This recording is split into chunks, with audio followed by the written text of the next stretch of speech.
Hello, everyone. My name is Cat-Lyngle, and I'm going to be doing my discovery projects a little bit differently due to some limitations. I've actually received a really good recommendation from Professor Kosrok, and I'm actually going to be looking at what are called virtual museums. These became very popular during the time of COVID so that museums can still share their information, along with being able to give people opportunities to go to places and go to see museums that they usually don't have the opportunity for. This one is going to be done by the Rosicrucian Egyptian Museum, and theirs is very interesting of how their 3D tour map works. Usually, anytime we see anything happen like this, they're going to have objects like the eye or arrows to go ahead and walk around of what we're going to do. Some of the pieces that I wanted to go ahead and go first was actually highlight some works of art right here. This one is going to be of a coffin that was made for usually proper burials and used as more or less a different sort of tombing versus how we know the sarcophagus of like more Egyptian royals, kind of like King Tut and other ones of the past. This one is very interesting as when you go ahead and look at all the interesting details of all the works, you would go ahead and have it to where some of the first things that is very well noted is all of the works of symbolism on here. We see this right here with the animals, seen here with showing of a symbol of somebody who is showing to be in like a ritual being buried, along with showing things that usually highlight of what they would have for that body to be surrounded by, whether it's objects, whether it's things that they had, or if it were to be records of history of their own life.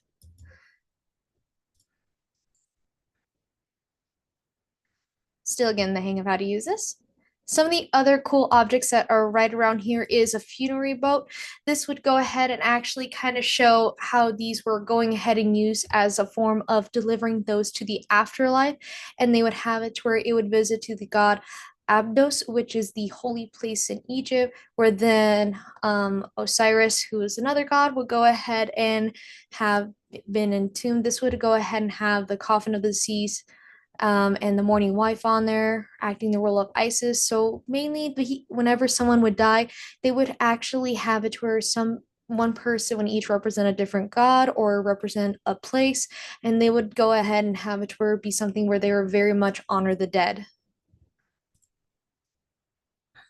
As we continue to go ahead and walk around in some other pieces, I wanted to go ahead and kind of showcase other pieces of artworks that they go ahead and have around here. Some of the artworks that we do have over here are going to be more of the well-known sarcophaguses where we see where they have more of the expression of a person, or when we actually go ahead and see the inside, this would be what the outside of the Wat coffin would go ahead and look like. However, the inside of it would actually be really interesting as we usually don't get the opportunity to see that. But there is a lot of hieroglyphics in there. Now, sometimes up to interpretation, I would see this as something that could be easily used as something of like a memorial name or something of a speech. Sorry. But it's really interesting seeing the inside of this, mainly because you don't really get to see too much of the inside of the sarcophagus, usually because that's where they would seal and have the body be entombed. But I find it very interesting that they would have just as much detail go into the inside of it so that every piece of record is kept with that person, no matter what happened to them, whether in life or death. But following through with the museum, we go ahead and have it where this whole segment mainly covers a lot of the dead, which has always been something that I have always been impressed with, mainly a lot of the culture. As to me, whenever I look at art, I like to see how art is interpreted both in those of a life and those in death. Some of the different artworks we do have here, though, are going to range a bit from the dead, and they're going to be a variety of different animals and different mummies. So this will go ahead and show that this is a bullhead mummy, and they would go ahead and have it to where it would be created the universe and deities by the thoughts in his heart. So this is the Apis bull. So for me, when I see these works of art, I would see this of how it ties in a lot to how certain animals are tied in with the gods of Egypt. One example would be kind of like how God of Anubis, who's the god of death, has more of like dog-like features normally of a dog head while he has a human body. And this can be said for other gods too, where they have it where they're not fully human, but they would have an animal that would very much represent them. Hence why whenever we see lots of artworks of hieroglyphics, statues, and things like that, animals are always a poignant part of that, simply because that they are physical representations of what they felt were the deities and gods.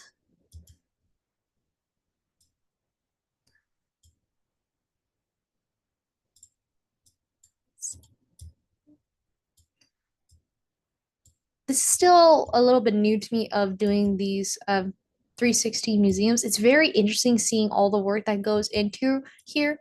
But one of the next places I'm wanting to go ahead and show would be kind of like a representation of an entrance of a tomb. So this is would be what we would see most of the time whenever we would, if you were an archaeologist or if someone was studying this, this would be the entrance of someone's tomb, to where this would basically be the entry of what would be more of like a crypt or a place that would hold the dead, and sometimes the objects of the dead, depending on if that person had higher wealth and value in life. So this would have it to where these would be mainly go ahead and be done by an expedition from 1939 and 1965, showing how like a lot of these were dated out and how long it took for us to be able to have access to some of these tombs. A lot of tombs are still inaccessible due to either the depth or due to the complexity of it. However, the first part that you would go into when you enter a tomb would be called the offering chamber. Now, an offering chamber very much is kind of simple and poignant to what its name would be for. It would mainly be a place that those who are mourning of the dead would leave offerings to the gods to go ahead and wish them not only for a very good afterlife, but have it to where that their soul will basically be taken to the next plane, and that they would be taken to their version of heaven versus a place of purgatory or even a place of damnation. As you go ahead and go further in, after the offerings are left, then you will go ahead and enter the burial chamber. Now, burial chambers are always going to be the places with the most amount of detail set into them, because this is where most of that person's history and record will be kept. And this can easily be seen as we look at around the artworks, around all of the figures, that you would go ahead and have animals showing how the way of life was done and everything like that, and even having it to where up here this would go ahead and show more of the physical representations of the gods. So this would be where you would go ahead and have it where you would see all of them, each with either an animal or a symbol above them that would tie into the relation of what they were.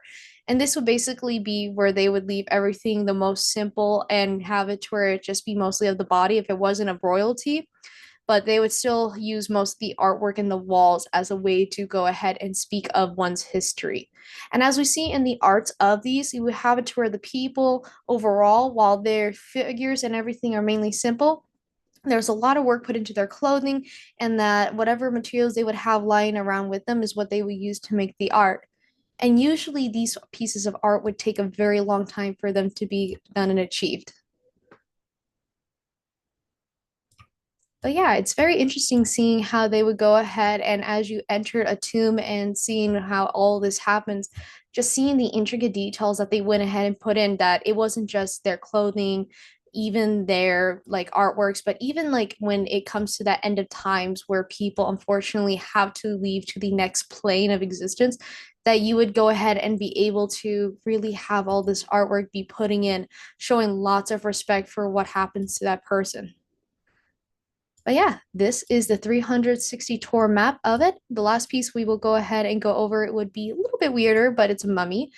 But one thing I wanted to go ahead and sort of go ahead and show is that some of these mummies would be kind of treated differently, kind of depending on how artworks would be. While this is what a real life mummy would go ahead and appear to have, in a lot of artworks that we saw on the wall and everything else like that, they would go ahead and try to keep them on either with a coverage or go ahead and have a trying to think of the best way to word it, but they would usually have a tour. That's why their sarcophagus would have figures like this. Or when we go ahead and show the other example of like Usermantus, since they would go ahead and have the figure be pretty much withering away and decaying, even they would do as much work as they can to preserve the person.